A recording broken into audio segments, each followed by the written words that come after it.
Assalamualaikum warahmatullahi wabarakatuh. Pemirsa apa kabar? Selamat malam, senang sekali malam hari ini di bulan suci Ramadan kita bisa hadir kembali menjumpai Anda dalam dialog khusus. Pemirsa, tahukah Anda bahwa setiap tanggal 20 April ini senantiasa diperingati sebagai Hari Konsumen Nasional? Nah, ini saatnya bagi Anda, para konsumen, untuk semakin berdaya, semakin tahu apa hak dan kewajibannya, dan apa langkah-langkah yang bisa dilakukan ketika misal terjadi sengketa di dalamnya.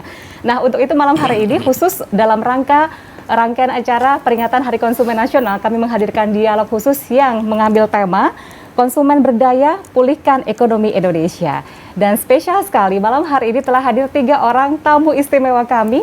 Tepat di samping saya sudah hadir Kepala Dinas Perindustrian dan Perdagangan Provinsi Jawa Timur, Bapak Dr. Insinyur Derajat Irawan, SEMT. Assalamualaikum Pak Derajat. Aduh, senang sekali puasa-puasa ya. Bapak berkenan hadir di sini. Terima kasih sekali lagi.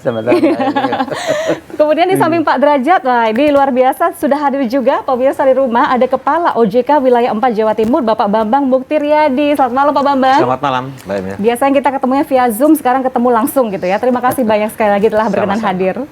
Dan yang jauh-jauh dari Kediri, ada Ketua BPSK Kota Kediri, Badan Penyelesaian Sengketa Konsumen Kota Kediri, Bapak Dr. Heri Lili SHM. Selamat malam Pak Heri. Selamat malam. Terima kasih banyak telah berkenan hadir malam hari ini. Iya. Tapi sebelum ke yang lainnya, saya ke Pak Derajat dulu ya. Ini kan mau ada Hari Konsumen Nasional, Pak, 20 April 2021. Ini apa sih momentum yang seperti apa yang bisa kita manfaatkan dari peringatan Hari Konsumen Nasional nanti ini, Pak? Iya. Jadi gini Mbak Emil, memang ini menarik. Jadi sebetulnya konsumen, jadi ini kan perlu dilindungi.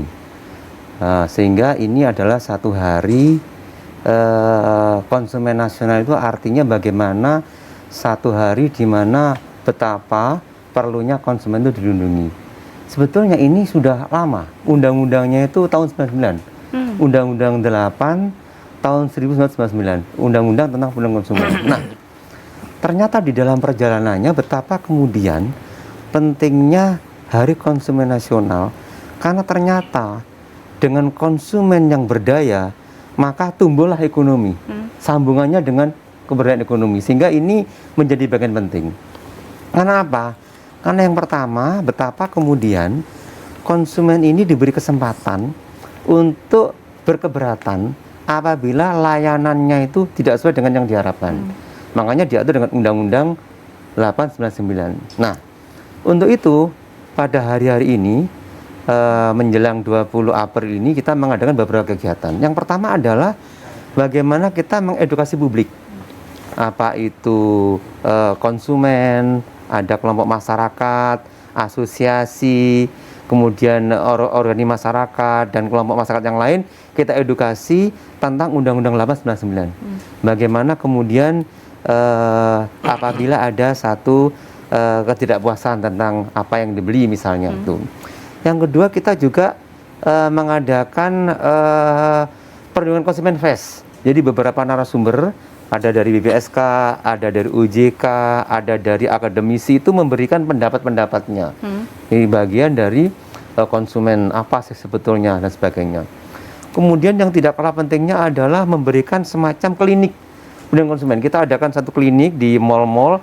Kalau ada misalnya timbangannya nggak cocok atau ada satu kembaliannya nggak sesuai dengan janjinya, itu bisa diadukan di klinik. Tapi itu. Yang disebut konsumen ini konsumen perseorangan, individu atau kelompok atau yang skalanya besar konsumen misalnya? Akhir. Terutama individu, gitu ya? individu. Okay. Ya. Tapi kondisi keberdayaan konsumen kita saat ini seperti apa? Ada IKK-nya kalau nggak salah gitu ya? IKK kita itu 52,7. Artinya adalah? Artinya mantap. Oh, mantap. Nasional 49. Itu 2021 atau 2020. 2020. Berarti kita masih di atas nasional. 52,7. 52,7. Nasional 49. Okay. Nah, sehingga tahun 2020 Jawa Timur dikukuhkan sebagai provinsi peduli konsumen.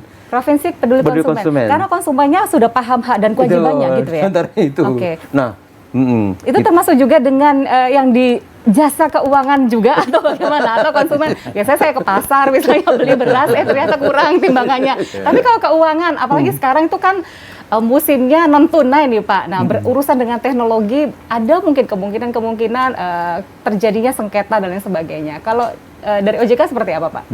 Baik, pertama terima kasih Mbak Emil. Jadi selaras dengan yang disampaikan Pak Derajat, memang perlindungan konsumen itu merupakan salah satu mandat di Undang-Undang OJK ya. Jadi kita concern sekali, terima kasih telah diundang Pak Derajat, Pak Emil. Terus yang kedua terkait dengan pengembangan teknologi. Jadi kalau adopsi teknologi itu kan tidak hanya di sektor keuangan ya, di semua sendi kehidupan ada. Adopsi itu selalu membawa dua sisi mata pisau. Bisa bermanfaat, bisa tidak bermanfaat, bisa merugikan. Oleh karena itu, dalam konteks ini kita menyikapinya nggak mungkin kalau kita itu menutup diri, tidak memanfaatkan perkembangan teknologi di sektor jasa keuangan. Oleh karena itu, terkait dengan konsumen, penting sekali buat kita untuk melakukan edukasi literasi sehingga konsumen tadi sesuai dengan tagline hari ini, konsumen berdaya. Dapat saya sampaikan kalau sekarang pandemi, dunia usaha yang merupakan konsumen dari sektor jasa keuangan kan banyak yang bangkrut, banyak yang menderita, dan itu juga perlu kita dengarkan bagaimana way out-nya yang win-win. Yang kedua juga terkait dengan tadi ada indeks literasi, perbandingan antara indeks literasi dengan inklusi. Literasi itu artinya tingkat kepemahaman masyarakat. Di Jawa Timur tuh masih 48,95, jadi 49%. Sementara masyarakat yang memanfaatkan industri sektor keuangan itu sekarang sudah 87,96, 88%. Jadi ada gap di situ. Ada gap antara tingkat pemahaman dengan pemakaian. Jadi banyak potensi untuk timbul keluhan dan kemudian komplain. Oleh karena itu kita concern sekali, kita sudah mengembangkan beberapa strategi untuk bisa menutup gap itu. Yang ketiga terkait dengan mungkin sekarang masyarakat semakin paham ya. Jadi semakin banyak keluar. Jadi ini concern sekali buat kami untuk bisa menutup gap itu dan melayani masyarakat, melindungi konsumen semaksimal mungkin. Ya, bentuk pelayanannya seperti apa kalau dari OJK? Kalau dari sisi pertama kita ada beberapa strategi. Strateginya kalau dari konsumen kita melakukan edukasi literasi dari sisi preventif pencegahan. Tetapi kemudian kita juga mengembangkan aplikasi teknologi namanya APPK, aplikasi perlindungan konsumen, sehingga keluhan bisa difasilitasi secara cepat dan kemudian itu terintegrasi dengan lembaga pengaduan konsumen akhir, termasuk pengadilan sekalipun, dan OJK bisa memonitor itu. Jadi akhirnya artinya kalau bisa diselesaikan secara bilateral antara konsumen dengan POJK selesai. Tapi kemudian kalau sampai ke ranah hukum kita pun bisa memantau itu semaksimal mungkin. Dan itu karena banyak kita akui POJK atau lembaga keuangan belum memiliki fasilitas aduan konsumen. Kalau bank-bank besar kan sudah ya. Nah itu kita fasilitasi dengan aplikasi perlindungan konsumen. Itu strategi. Terus kemudian dari sisi pengawasannya, kita kan juga ngawasin banknya juga, ngawasin perusahaan pembiayaan dan lain sebagainya, semua lembaga keuangan. Kita kembangkan untuk misalnya kalau yang terkait dengan yang sekarang marak ya, terkait dengan pinjaman online, pinjol. Kita mengawasi dengan berbasis market conduct. Artinya pinjol yang terdaftar ya, yang terdaftar. Saya tekankan banyak yang tidak terdaftar. Hanya ada 147 sampai Maret 2021 yang terdaftar di OJK, 147. Itu kita harus mereka harus melengkapi diri dengan pertama transparansi. Tahu dong apa itu yang namanya kontrak. Terus kemudian bunganya. Terus bagaimana kalau terjadi keluhan. Dan kalau ketika mereka merancang program, pokoknya kita awasi jangan sampai menjerat konsumen. Nah, keluhan yang banyak sekarang timbul itu terkait dengan pinjol yang tidak terdaftar. Nah, itulah yang perlu kita edukasi literasi. Nah, bagaimana konsumen bisa mengetahui antara pinjaman online atau pinjol yang terdaftar dengan yang tidak terdaftar, lembaga keuangan yang terdaftar dengan yang sebaliknya, dan bagaimana sengketa-sengketa yang terjadi itu bisa diselesaikan? Nah, nanti setelah break kami akan hadirkan kembali usai pariwara berikut ini.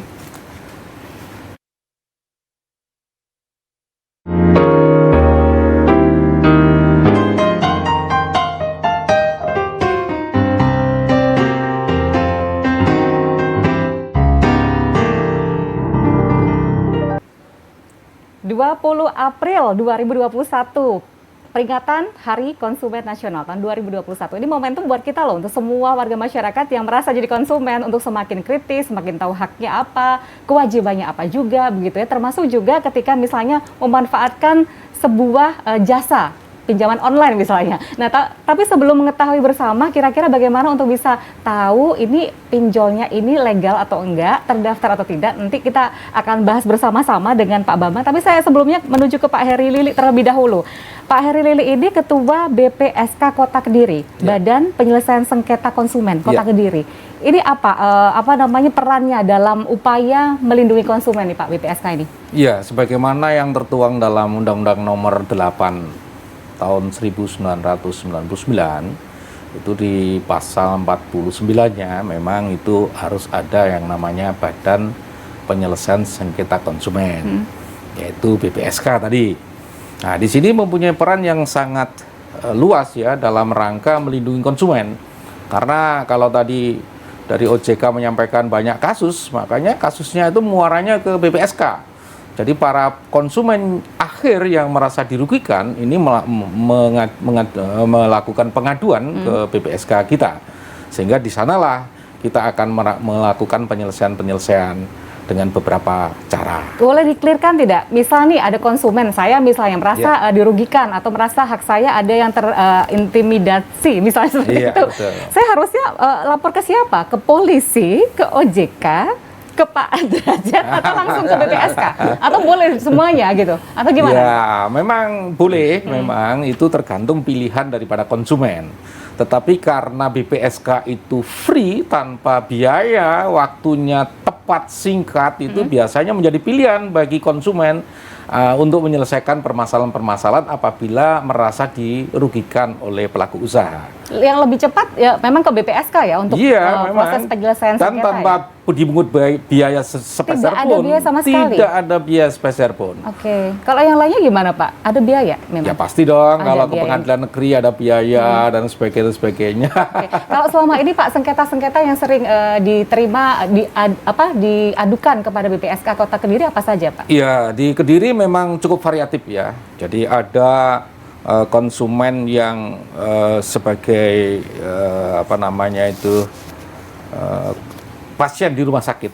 Nah, pasien di rumah sakit mengkonsumsi menu dari rumah sakit itu lalu timbul mual-mual. Itu ada 4-5 pasien yang mengalami mual-mual seperti itu. Nah, ini mengadu ke BPSK. Nah, akhirnya BPSK bisa ya? Jadi batasan mana permasalahan yang bisa dilaporkan dengan mana yang tidak bisa masuk ke ranah itu apa Pak? Sepanjang itu dilakukan oleh konsumen akhir dan konsumen akhir itu merasa dirugikan atas perilaku pelaku usaha itu, dia punya hak melaporkan ke BPSK. Termasuk kalau di dunia kedokteran, kesehatan misalnya malpraktek itu juga termasuk bisa dilaporkan gitu ya? Termasuk. Oke. Seperti jual beli genteng gitu ya. Jadi konsumen membeli genteng, lalu setelah gentengnya itu dipasang di rumahnya, ngerembes semua. Oh, itu bisa ternyata? Bisa, itu banyak. Jadi banyak sekali kasus-kasus atau perkara-perkara yang dilaporkan ke BPSK. Tapi kebanyakan apa? Berkaitan dengan barang dan jasa begitu? Barang atau dan gimana? jasa. Barang dan jasa. Yeah. Seringkali orang ketika merasa tidak puas nih dengan layanan, entah merasa dirugikan begitu ya oleh produsen, mereka malas untuk melaporkan karena aduh daripada ribet, daripada nanti malah justru keluar banyak uang. Nah kalau di BPSK justru malah gratis. Ribet nggak sih Pak? Sebenarnya kayak gini nih? Waktunya jelas singkat. Jadi ada ketepatan waktu. Makanya di sini kita bersinergi dengan LPKSM, jadi Lembaga Perlindungan Konsumen Swadaya Masyarakat. Nah, ini selalu memberikan edukasi kepada masyarakat konsumen sehingga apabila merasa dirugikan oleh pelaku usaha, mereka mendorong untuk menyelesaikan perkaranya dibantu oleh LPKSM itu ke BPSK gitu ya. Nah, Pak Heri Lili ini kan Ketua BPSK Kota Kediri. Di seluruh kabupaten kota memang ada BPSK-nya, Pak Derajat? Di Jawa Timur itu memang diatur dengan peraturan gubernur. Jadi BPSK itu memang dulu itu di kabupaten kota dengan undang-undang pemerintah daerah di provinsi. Nah di Indonesia ini memang termasuk di Jawa Timur itu BPSK yang terbanyak. Itu ada 5. Yang kedua itu di Medan itu cuma 2. 5 itu ada di Surabaya, kemudian di Kediri, di Jember, Malang, Bojonegoro. Nah, dia melayani sekitar 10 sampai 12 kabupaten kota yang ada di wilayah itu. Jadi kabupaten kota yang masih belum punya BPSK, mereka bisa memanfaatkan BPSK yang ada yang terdekat begitu ya? Yang terdekat itu. Kalau selama ini kan banyak sengketa yang masuk, sebagian besar itu berapa banyak untuk selama masa pandemi ini Pak? Iya, jadi kalau lihat akumulasinya mulai tahun 2018 setelah diserahkan ke provinsi sampai bulan Maret tahun 2021 ini kurang dari 485 sengketa yang masuk di BPSK. Kemudian yang diselesaikan oleh BPSK itu 347. Sisanya diselesaikan dengan lain-lain. Artinya apa? Sudah mulai ada keberpihakan. Jadi mereka merasa sudah mulai ada keberpihakan. Karena apa? Karena BPSK dan juga dari kita UPT namanya itu, UPT Perlindungan Konsumen itu juga serajin mengedukasi publik. Yang sering dilakukan itu adalah pertama sosialisasi Undang-Undang 899, konsumen cerdas, aku cinta Indonesia. Itu di sekolah-sekolah, di asosiasi-asosiasi sehingga mereka terbangun kesadarannya. Yang kedua adalah sampai ada relawannya, namanya Garda Indap. Jadi ada adik-adik yang khusus dilatih tentang perlindungan konsumen, aku cinta juga ikut membantu di samping LPKSM tadi itu yang lembaga-lembaga yang betul-betul memang infrastruktur perlindungan konsumen. Iya. Nah ini kira-kira gambaran. Nah terkadang masyarakat atau konsumen itu mau melaporkan sebuah kerugian gitu ya kepada lembaga-lembaga seperti halnya BPSK dan lain sebagainya itu ada kekhawatiran jangan-jangan kalau lapor sudah keluar biaya, prosesnya ribet, kemudian satu lagi adalah ada kekhawatiran mereka justru nanti akan jadi bumerang. Dianggap nanti ada pencemaran nama baik misalnya seperti itu. Ada perlindungan tidak kepada konsumen yang melaporkan sengketa tersebut kepada lembaga-lembaga ini, Pak? Iya. Ini kan kayak lembaga mediasi. Jika soft gitu, majelisnya itu soft. Kayak konsultan gitu ya, Pak ya. Kayak konsultan itu. Mediator gitu ya? Mediator sifatnya itu. Dan ini yang kita matapkan SIPERMEN, Sistem Informasi Perlindungan Konsumen, untuk merekap atau pengaduan. Ini sudah kita optimalkan. Ini nanti silakan bisa menggunakan dashboard kita untuk supaya tidak langsung ketemu tapi sudah dikomunikasikan di SIPERMEN itu. Nah, alhamdulillah sekarang pelaku konsumen kita sudah familiar lah dengan majelis yang ada di BPSK itu. Karena majelis ini ada 3 unsur sekurang-kurangnya. Dari pemerintah ada, dari akademisi, dan juga ada dari praktisi atau konsumen itu sendiri. Jadi itu sudah representasi dari ketiga komponen sekurang-kurangnya itu, sehingga dari itu bisa menyelesaikan dan yang pasti itu gratis dan waktunya relatif cepat selama ini BPSK itu. Jadi saya kira ini salah satu poinnya dan di Indonesia ini yang paling banyak emang sementara ini masih Jawa Timur. Di provinsi lain tuh nggak ada semacam UPT yang khusus untuk perlindungan, belum ada yang sebanyak Jawa Timur. Gitu ya. Ya, ini paling 2 gitu ya. Iya, belum ada sebanyak Jawa Timur. Makanya dulu Hari Konsumen Nasional mau dipusatkan di Jawa Timur, tapi keburu pandemi Covid. Tidak apa-apa, mungkin setelah pandemi gitu ya. Jadi masyarakat kalau misalnya ingin mengadukan sesuatu untuk memperjuangkan haknya, jangan khawatir bisa langsung ke BPSK gitu. Tapi konon kabarnya selama masa pandemi ini pengaduan sengketa untuk keuangan gitu sampai 100% peningkatannya. Betul begitu ya Pak ya? Di Jawa Timur. Iya. Jawa Timur. Ini artinya adalah karena mereka semakin sadar akan haknya sehingga mengadukan begitu atau bagaimana Pak? Ya, terima kasih Mbak Emil. Jadi menurut saya ada setidaknya 3 aspek ya. Pertama memang situasi pandemi tadi. Banyak usaha yang bangkrut, yang konsumen dari jasa keuangan yang mengeluhkan ingin mediasi. Terus yang kedua memang ada tadi gap yang saya bilang ada gap antara tingkat kepemahaman dengan tingkat penggunaan dari jasa keuangan. Dan yang ketiga memang kesadaran yang meningkat. Kami menengarai memang begitu. Jadi memang ini yang perlu difasilitasi. Jadi kalau tadi kita memang benar kata bapak-bapak ini memang sedapat ya memang harus gratis. Jadi kita kembangkan bahkan untuk kecepatan dan tidak hanya kecepatan ya, tetapi juga tingkat pemantauan resolusinya, tingkat penyelesaiannya. Ya tadi kita kembangkan sistem aplikasi namanya APPK, aplikasi perlindungan konsumen yang terintegrasi. Artinya di situ terintegrasi antara konsumen dengan lembaga keuangannya plus dengan lembaga penyelesai sengketa. Dan di dalamnya OJK bisa memantau sampai di mana tingkat penyelesaiannya. Itu strategi-strategi kita untuk menghadapi situasi khususnya di pandemi ini. Di pandemi. Kalau terkait dengan keuangan yang paling sering nih sengketa yang terjadi itu karena apa nih Pak? Banyak sekali. Ada paling nggak tidak 2 sisi ya. Pertama dari sisi penabung atau para deposan. Yang kedua adalah para pengguna pinjaman. Pinjaman kan mulai dari pinjaman bank, pinjaman perusahaan pembiayaan, pinjaman dari online tadi. Nah kalau yang penabung itu tidak hanya di bank juga, tapi juga investor di pasar modal. Nah itulah yang kita perlu ada edukasi. Dan kemudian kalau pada satu titik, memang sekarang kan marak ya, memang banyak lembaga keuangan yang menawarkan gini, situasi pandemi ini, suku bunga sekarang turun. Suku bunga simpanan, akibatnya banyak orang mencari alternatif. Nah ini yang kadang-kadang menjadi tantangan buat kita untuk mengedukasi masyarakat. Mohon maaf, saya masih menyampaikan bahwa kadang-kadang masih banyak segelintir masyarakat kita yang berharap Bunga yang besar return gitu yang ya. luar biasa, yang kadang-kadang Keuntungan ini yang besar perlu gitu ya. kita edukasi. Nah, untuk sampai titik pada ada yang ilegal, tantangan buat OJK adalah mereka bukan merupakan lembaga keuangan yang terdaftar di OJK. Oleh karena itu kita namanya ada Satgas Waspada Investasi. Itu didirikan oleh pemerintah, OJK termasuk di dalamnya. Nanti kita bisa dalam SBI itu bisa menindak. Misalnya kalau pinjol itu kan muncul seperti jamur di musim hujan ya, cabut satu tumbuh yang lain. Nah itu kita adukan ke Kementerian Teknologi dan Informasi untuk ditutup.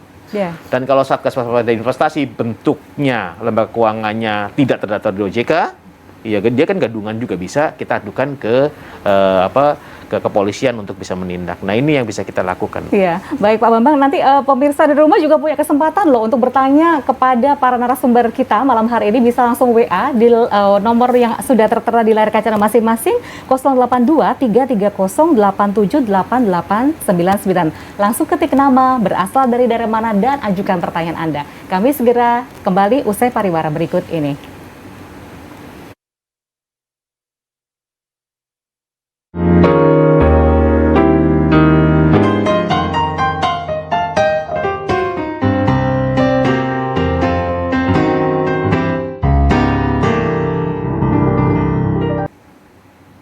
Ya, selamat malam. Kami undang Anda untuk bisa berdiskusi bersama kami dalam dialog khusus edisi kali ini. Anda bisa langsung WhatsApp nomor yang sudah tertera di layar kaca Anda masing-masing. Jangan lupa cantumkan nama, berasal dari daerah mana, dan ajukan pertanyaan Anda apa. Kalau bisa singkat pada jelas gitu ya. Nah, ini masyarakat mungkin juga berpikir nih Pak Heri, kan ada BPKN, Badan Perlindungan Konsumen Nasional, untuk yang skala nasional. Ada BPSK, kemudian ada LPKSM, atau Lembaga Perlindungan Konsumen Swadaya Masyarakat. Itu bedanya apa? Nah ini luar biasanya Undang-Undang Nomor 8 Tahun 1999 langsung menelurkan 3 lembaga yang berkewajiban untuk melindungi konsumen. Walaupun tugasnya berbeda-beda, tapi concernnya adalah melindungi konsumen. Kalau BPKN itu letaknya di ibu kota, jadi di Jakarta sana. Jadi ini didirikan juga berdasarkan Undang-Undang Nomor 8 Tahun 99 itu. Kalau nggak salah itu mengacu pada PP 57 2001 gitu ya. Ya, 2001.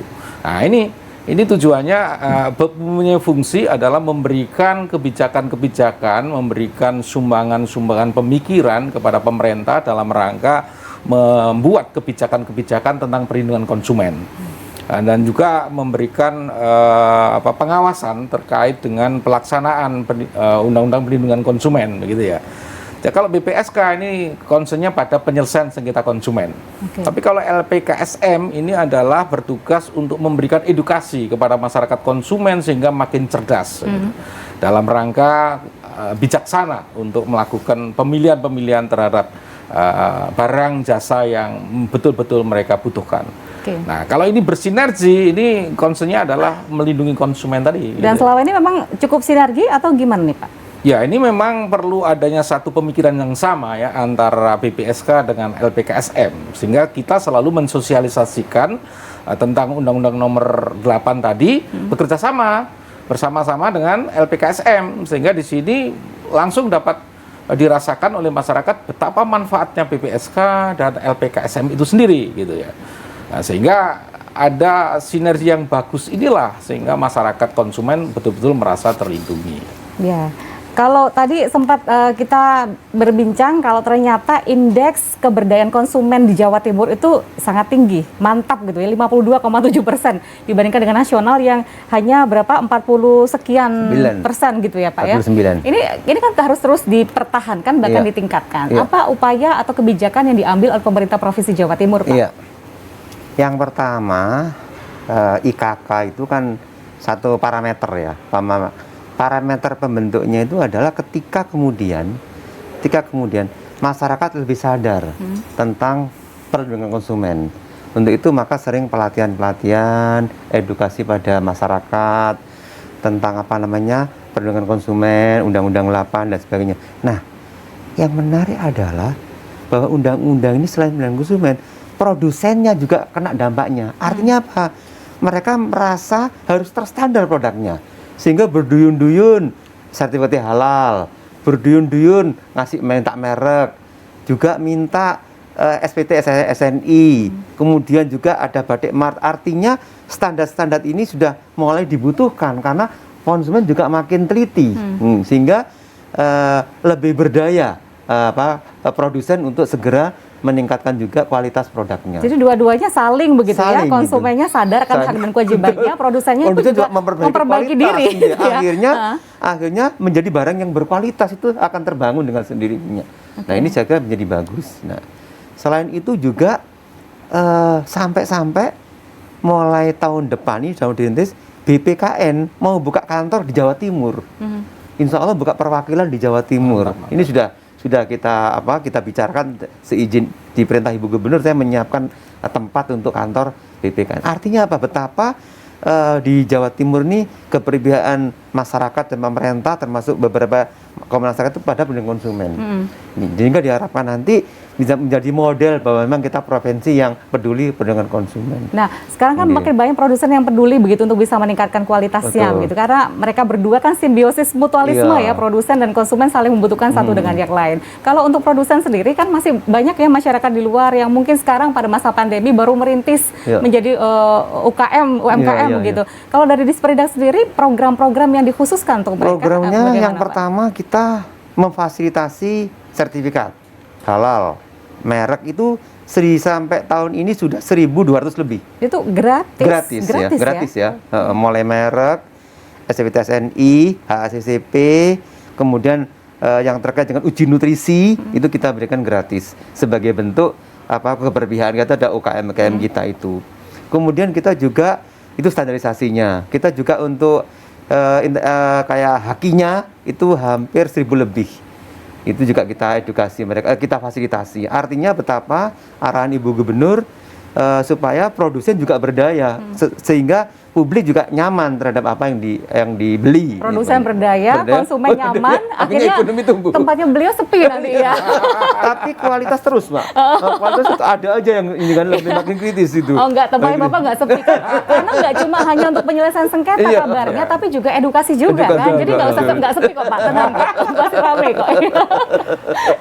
Tapi kalau untuk keuangan nih Pak, masyarakat kan tidak semuanya itu high tech gitu ya. Ada juga yang masih gaptek tapi mencoba untuk bisa mengakses keuangan atau lembaga keuangan baik bank maupun yang non bank begitu.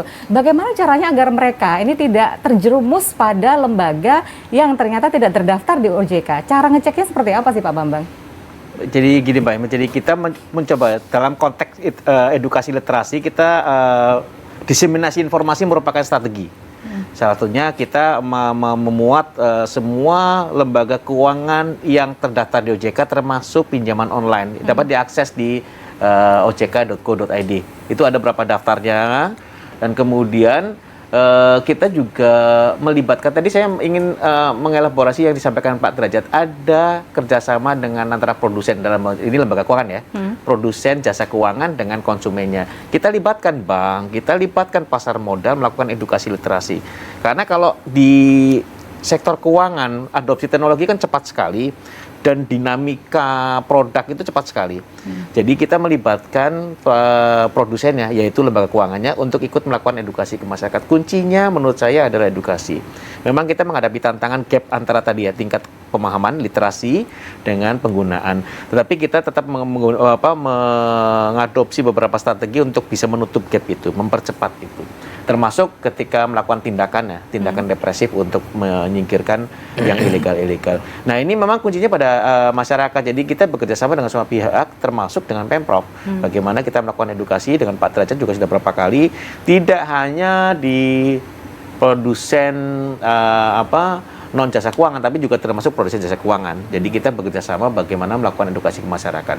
Untuk masyarakat yang gaptek, memang ya kita arahkan ke penggunaannya kepada beberapa lembaga keuangan yang masih kurang lebih belum high tech. Semi konvensional. Ya, masih konvensional. Ada BPR, ada koperasi, ada lembaga keuangan mikro dan sebagainya. Tetapi ke depan, ya sekali lagi tadi bilang, kecepatan adopsi teknologi di sektor keuangan itu tidak terhindarkan.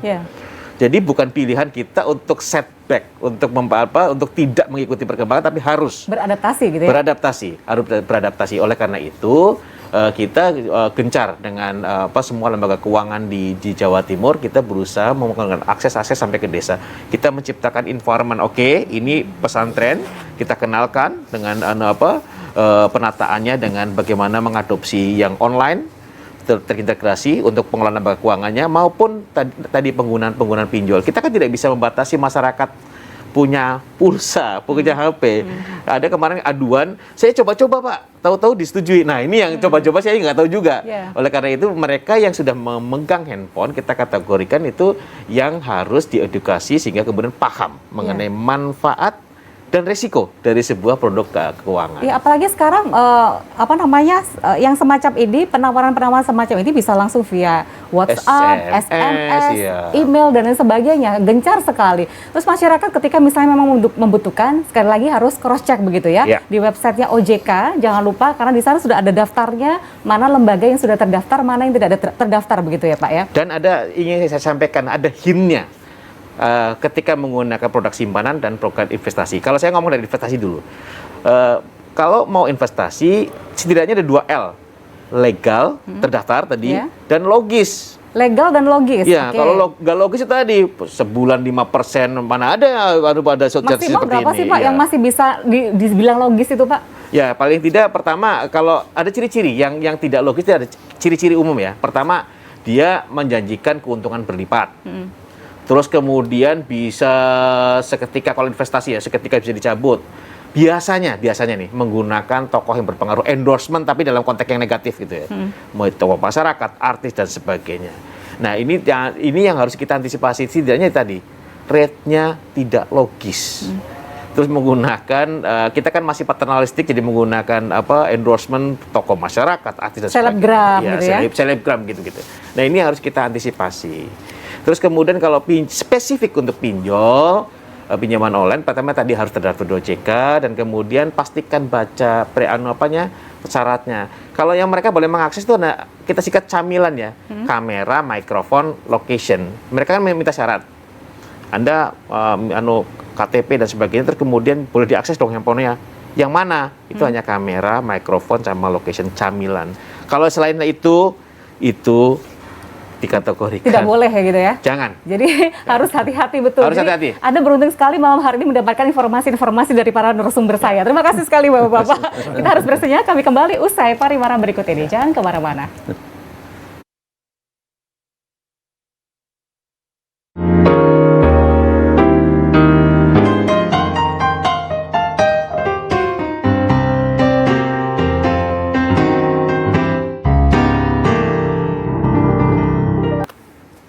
Wah, senang sekali malam hari ini Anda masih bergabung bersama kami dalam dialog khusus dan sudah banyak pertanyaan yang sudah masuk ke WhatsApp kami. Saya akan baca beberapa di antaranya, Bapak-bapak. Ini menarik sekali.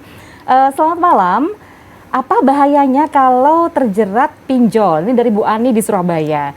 Kemudian pertanyaan kedua dari Bu Tina di Lumajang. Selamat malam, Bu Tina.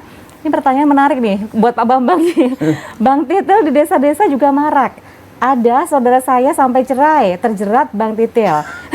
Kenapa negara melakukan pembiaran bank titel begitu ya? Baik, saya ke Pak Bambang terlebih dahulu deh. Nanti ada pertanyaan yang lain untuk bapak-bapak yang lainnya. Silakan Pak. Baik, kalau pinjol, ada pinjol membawa sengsara kecuali tahu manfaatnya.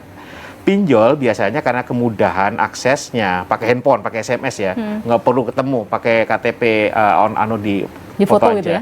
Rate-nya tinggi, bunganya tinggi. Itu memang salah satu keunggulannya, salah satu fiturnya.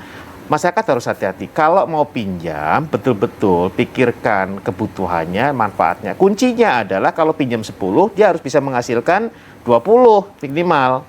Kan banyak usaha yang kecil-kecil tapi ya, untuk yang kecil-kecil. Nah itu pinjol itu tumbuh untuk memfasilitasi itu.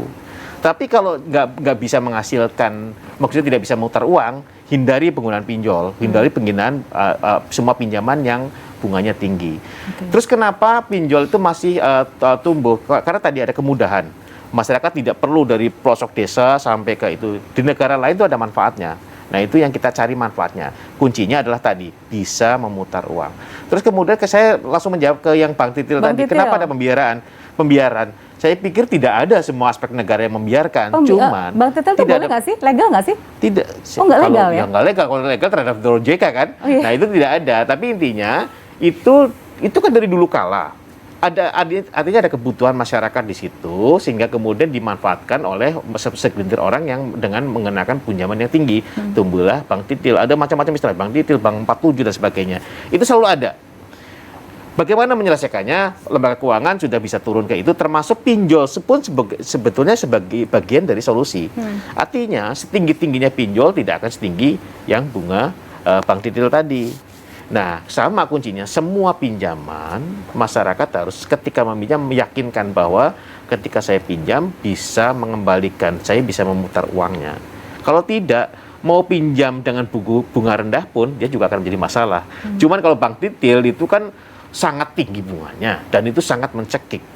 Makanya disebut rentenir. Padahal kan misalnya Pemprov Jatim itu punya program pemberdayaan masyarakat untuk mempermudah akses permodalan misalnya seperti itu lewat Bank UMKM atau Bank Jatim.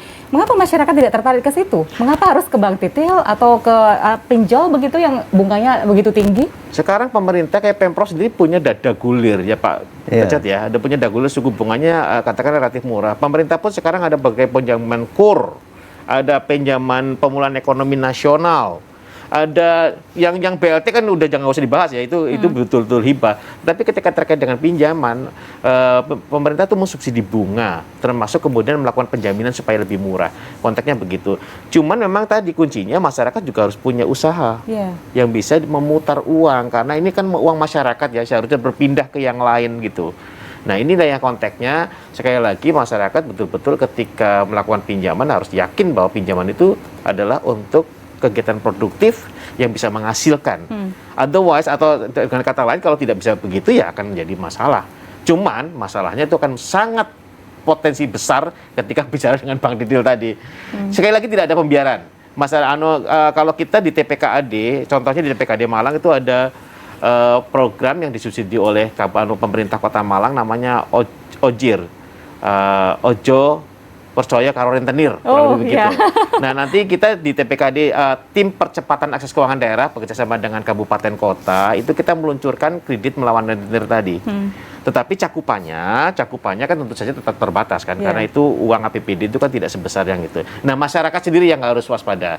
Carilah pinjaman-pinjaman yang tadi disubsidi pemerintah, didukung oleh pemerintah, dan kemudian kuncinya adalah kegiatan produktif. Baik, jadi luar biasa antusiasmenya, WhatsApp-nya banyak sekali. Terima kasih loh pemirsa sudah bergabung bersama kami. Saya akan coba baca beberapa. Ini dari Burani Jember. Apa perlu Satgas khusus untuk atasi Bank Titil masuk desa? Jadi Satgas atasi Bank Titil masuk desa gitu ya, sebagai bentuk penolakan karena ibu-ibu banyak yang terjerat dan juga sulit membayar. Kemudian ada juga pertanyaan dari Bu Ita Mojokerto, selamat malam. Kosmetik pemutih ini marak sekali terjadi dan iklannya banyak di medsos. Bagaimana konsumen bisa yakin kosmetik itu aman meskipun produsen sudah mengatakan kalau ada BPOM-nya? Ini memang, ini kosmetik abal-abal itu luar biasa loh Pak Derajat. Mungkin kalau Pak Derajat nggak tahu, atau tahu ya? Tapi nggak perlu putih Pak, jadi kita hitam santai aja. Jadi Pak Derajat sudah hitam dari lahir. Kalau buat kaum wanita yang sering buka marketplace begitu, waduh itu banyak sekali kosmetik abal-abal yang akhirnya dipermasalahkan begitu. Itu gimana bentuk perlindungan dari Pemprov nih Pak? Jadi prinsipnya begini, prinsipnya yang pertama Undang-Undang 899. Kalau ada yang dirugikan dan ada unsur pidananya, ya tentu bisa diadukan gitu ya Pak, diadukan kalau itu, karena sudah jelas dari undang-undang. Untuk itu maka yang pertama memang kita punya UPT Perlindungan Konsumen. Di situ banyak beberapa staf kita yang jadi PPNS, penyidik pegawai negeri sipil. Nah, kita bekerja sama dengan Polda Jatim untuk kalau ada sengketa-sengketa yang ada pidananya, itu ya diteruskan ke pidana. Kalau tidak ada pidananya, bisa ke BPSK, bisa diselesaikan secara administratif. Misalnya barangnya itu dihancurkan sesuai dengan kita lihat nanti oleh produsen, misalnya seperti itu.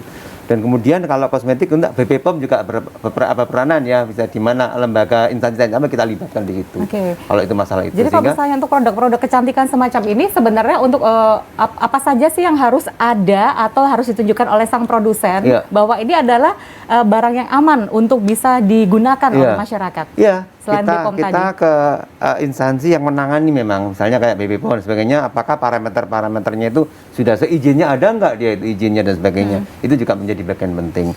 Dengan kata lain, kita memang lebih banyak kepada bagaimana apakah sesuai dengan Undang-Undang 899 itu, Undang Konsumen itu. Kalau ada sengketa bisa dibawa ke BPSK atau dibawa ke kepolisian kalau ada yang dirugikan. Itu kan kalau ketika sudah terjadi, ketika sudah ada yang merasa dirugikan. Ketika misalnya pemerintah tahu nih, wah ini tampaknya marak sekali produsen krim-krim abal-abal ini. Dari pemerintah sendiri ada SK Group tentang pengawasan barang beredar. Oke. Ada polisi, ada kita, ada Kedinkes, ada BPOM. Apakah kemudian itu termasuk? Kan dilabkan dulu juga. Dilabkan dulu dan hasilnya seperti apa. Atau masyarakat bisa tidak misalnya melaporkan kepada misalnya Disperindak begitu. Di sana kok tampaknya dicurigai memproduksi kosmetik yang abal-abal begitu. Bisa ya? Bisa. Itu bisa lewat UPTPK kita, bisa ke Polda, kita punya satgasnya emang itu. Atau bisa langsung ke BPSK. Kok kayaknya di situ produsen krim abal-abal ya, bisa seperti itu gitu. Sanksinya apa sih Pak bagi produsen nakal semacam ini? Ya. Jadi kita jangan menjudge bahwa produsennya nakal. Jadi kalau tadi sudah disebutkan ada BPOM dan sebagainya di situ, kita harus adil dalam mensikapi permasalahan-permasalahan itu. Sebagai contoh, saya pernah menangani kasus tentang kosmetik. Jadi para wanita-wanita yang pengen cantik ini hanya begitu saja dengan mudahnya menggunakan kosmetik tanpa melihat aturan pakainya gitu ya. Jadi pernah ini ditangani oleh BPSK Kota Kediri. Sebagai contoh, seorang perempuan menggunakan bedak. Nah, setelah dia menggunakan bedak, timbul bintik-bintik gitu ya. Lalu dia mengadukan ke BPSK. Dianggapnya itu karena kosmetik itu. Nah, karena ini kasusnya menarik, kami tidak mengambil arbitrase, tapi mediasi. Kita panggillah si produsen dan kita panggil dari konsumen. Lalu kita teliti. Nah, kebetulan saya memang mempunyai teman dokter kosmetik gitu ya. Nah, kita periksa, lalu ditanya sama teman saya itu, gimana cara pakaimu? Gimana cara menyimpan kosmetiknya? Di situ semua sudah diatur itu. Jadi tidak boleh kena sinar matahari langsung dan sebagainya. Ternyata dia naruhnya di pinggir jendela gitu ya. Pada waktu pagi hari kena kosmetik. Kemudian dia diteliti lagi, apakah setelah menggunakan kosmetik A, lalu menggunakan kosmetik ini tanpa membersihkan muka itu tidak bersiko? Bersiko sekali. Jadi untuk menggunakan kosmetik yang berbeda, dia harus mencuci bersih mukanya dulu, baru menggunakan kosmetik yang lain. Nah ini ternyata setelah diteliti, ternyata bukan karena kosmetiknya, karena cara menggunakan kosmetik itu kurang Jadi benar. memang harus fair ya antara yang dilakukan produsen dan konsumen begitu ya, harus fair. Jadi benar-benar tahu ini tepat atau tidak begitu ya. Kebetulan ini pelaku usaha yang bagus. Konsultasi ke dokter ini dibayar dia. Bahkan akhirnya si konsumen ini begitu dia mau jadi temanten, menggunakan kosmetiknya dia. Baik, Pak. Jadi kasus yang menarik. Menarik sekali karena memang banyak sekali aduan-aduan semacam ini dan ini pertanyaan juga masih banyak, nanti dijawab nanti Bapak-bapak. Kami break sejenak, kami kembali usai pariwara berikut.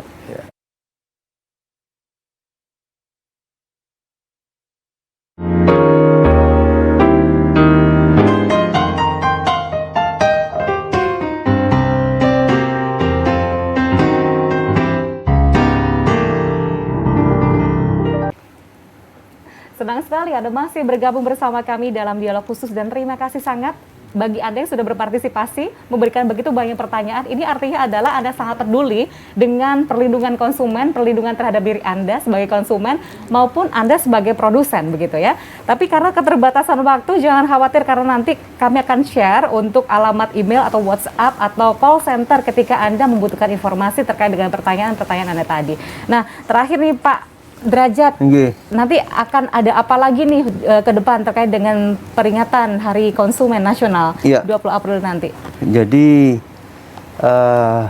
sekaligus Hari Konsumen Nasional, kita ingin juga bagaimana kemudian konsumen itu mudah mendapatkan barang-barangnya. Artinya barang yang ditampilkan ini, yang masuk di dalam katalog ini, itu sudah tersertifikasi dan sebagainya. Maka namanya kita siapkan nanti dashboard dolan. Jadi produk sebelum masuk ke dashboard kita itu dimasukkan pondok kurasi dulu. Apa sudah ada labelnya, apa ada uji nutrisinya. Setelah itu baru dia masuk ke dolan. Dolan itu dashboard yang kita buat. Dari situ kemudian karena IKM kita itu banyak gaptek, kita punya SADI, sahabat digital. Dialah yang mengantarkan. Nah, berarti yang masuk di dashboard ini sekurang-kurangnya sudah sesuai dengan sudah dikurasi, ada standarnya, ada SNI-nya dan sebagainya. Ini sebagai salah satu inovasi yang diarahkan di Bu Gubernur. Bagaimana kemudian itu? Ini juga bagian dari upaya untuk nyaman, konsumen dan nyaman. Yang pertama. Yang kedua, sesuai dengan arahan Bu Gubernur, kita juga punya aplikasi dahan, dashboard bahan pangan. Yang selama ini kalau Lebaran gini, puasa gini, konsumen mesti kalau butuh bahan pokok harus ke pasar, itu nggak apa-apa. Tapi kan untuk menghindari kerumunan, diberi pilihan untuk aplikasi ke dahan. Nah, di sana ada produsen, bisa langsung pesan ke produsen. Baik. Nah, ini juga bagian dari mengurangi kerumunan. Jadi ini sebenarnya banyak sekali ya yang sudah difasilitasi oleh pemerintah Provinsi Jawa Timur ya. Mungkin karena ketidaktahuan. Tapi Anda misal ada masyarakat yang ingin tahu lebih lanjut lagi, mau bertanya, ada semacam hotline atau call centernya barangkali jadi nanti, Pak Derajat? Iya, nanti bisa berkomunikasi dengan telepon yang ada di kita 081 23 295 6044. Baik, untuk khusus di Sperindak Provinsi Jawa Timur begitu ya. Nanti segala hal terkait dengan perdagangan dan pelindungan konsumen bisa langsung tanya di sana begitu ya. Saya ke Pak Bambang, apa yang mau disampaikan kepada masyarakat agar mereka terus bisa melakukan transaksi jual beli produsen konsumen dengan nyaman, harmonis begitu ya, tidak ada sengketa gitu Pak? Baik Mbak, jadi untuk agar konsumen berdaya sesuai tagline hari ini, kami berharap masyarakat meningkatkan literasinya dan ini nyambung dengan apa yang dilakukan pemerintah. Saya menambahkan tadi di Jawa Timur tuh ada SK Gubernur, itu namanya Tim Percepatan Akses Keuangan Daerah. Tugasnya pertama ya literasi. Itu tidak hanya dari yang pengguna ya, dari PAUD aja kita udah ada semacam bukunya untuk memandu mereka dari PAUD, SMP, SMA. SMP, SMA kita kejar dengan ada program namanya Kejar, satu rekening satu pelajar. Jadi artinya edukasi untuk memanage keuangan itu dari dini. Penting sekali ini karena kalau nanti dihadapkan pada perkembangan teknologi masa depan, orang itu harus dari dini udah paham apa itu jasa keuangan, dicampur lagi nanti dengan ditambah kecepatan penggunaan teknologi. Jadi itu strateginya. Yang kedua, TPK ini juga tadi menjawab yang bank titil dan sebagainya itu artinya kita memfasilitasi masyarakat, terutama sektor usaha UMKM, kepada akses keuangan yang legal, yang difasilitasi. Bahkan nanti mungkin sebagian ada subsidi dari pemerintah. Contohnya tadi program kredit melawan rentenir.